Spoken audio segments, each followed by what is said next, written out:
Ok, nesta aula nós vamos começar a parte de loops, ou também o uso de sequências repetitivas, tá? Como que isso é feito? Nós temos aqui então três componentes. Um infinite loop, que você começa aqui, que é opcional. Loop, um conjunto aqui de informações, exit and loop. Então isso aqui vai ficar, né, até realmente alguma coisa acontecer com o exit aqui, que é a saída. Os dois que nós vamos utilizar e que a gente vai trabalhar mais aqui, que são mais comuns, é o while e o for. Mesma situação de linguagem de programação normal, nós temos aqui o while for, que ele roda enquanto tiver uma condição, tá? Uma condição aqui, e a sequência de comandos que eu tiver aqui nessa parte. Na segunda parte aqui nós temos o for, que ele vai ter um identificador dentro de uma faixa. Então isso é muito usado quando nós tivermos um conjunto de informações fixas, e aqui a sequência de comandos dentro dessa faixa, tá? Antes de entrar mais um pouco nessa parte, nós vamos também introduzir a parte de processos.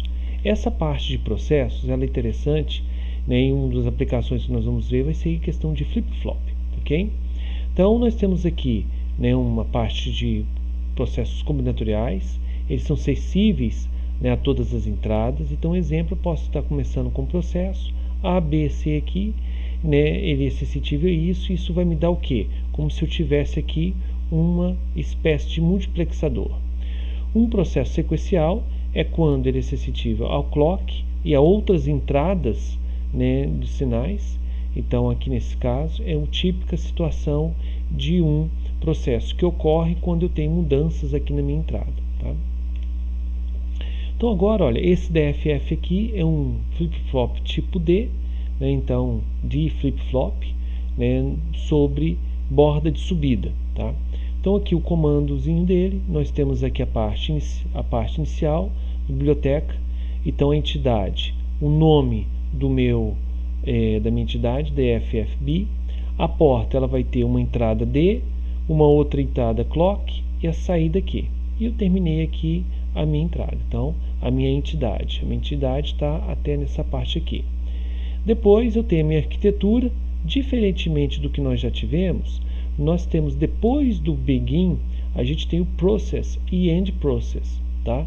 Então esse begin process, ele dá então uma ideia de um processo que acontece dentro dele, dependente de alguma coisa dele. E por que ele é interessante? Ó? Então ele começa aqui, depois do begin process, começa um novo begin.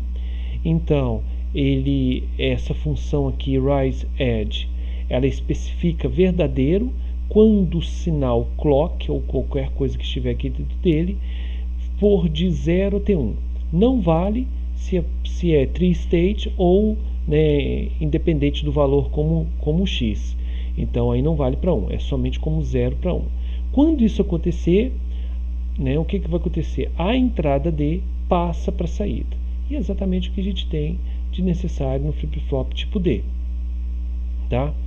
Então esse é um tipo de utilização bastante interessante, porque como a gente tem aí um trabalho de estar utilizando informações em relação a flip-flop. Tá? Depois o outro flip-flop aqui, muito semelhante. Entretanto, olha, eu vou mudar toda a estrutura, ela é igual. O que eu vou ter? Eu vou acrescentar uma entrada aqui, que é o clear, tá certo? E depois, esse clear aqui, ele entra dentro do processo como um se. Então, o que vai acontecer? Enquanto o clear for 0, ele vai estar sempre recebendo Q igual a 0. Se não, e se ainda tiver uma borda de subida, então o meu Q recebe o D. Então, olha, isso é como a gente pode implementar um controle assíncrono para o registrador.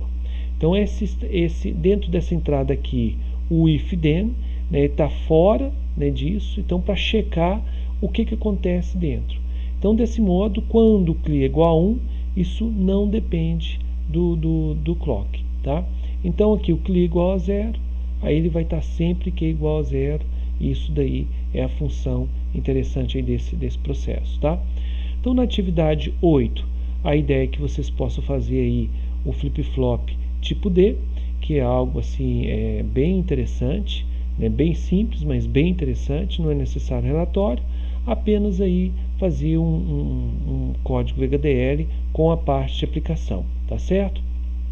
Então, pessoal, aqui a gente termina, né, mais esse vídeo, com a ideia realmente de poder agora, principalmente já dar uma aplicação super útil, que é do flip-flop tipo D, e essa atividade eu gostaria que vocês fizessem ela com bastante atenção, porque a gente já começa processo, se, e os códigos vão ficando cada vez aí um pouquinho mais, né, interessantes, né, e juntando vários aspectos da linguagem VHDL, tá certo? Então, obrigado mais uma vez pela atenção de vocês.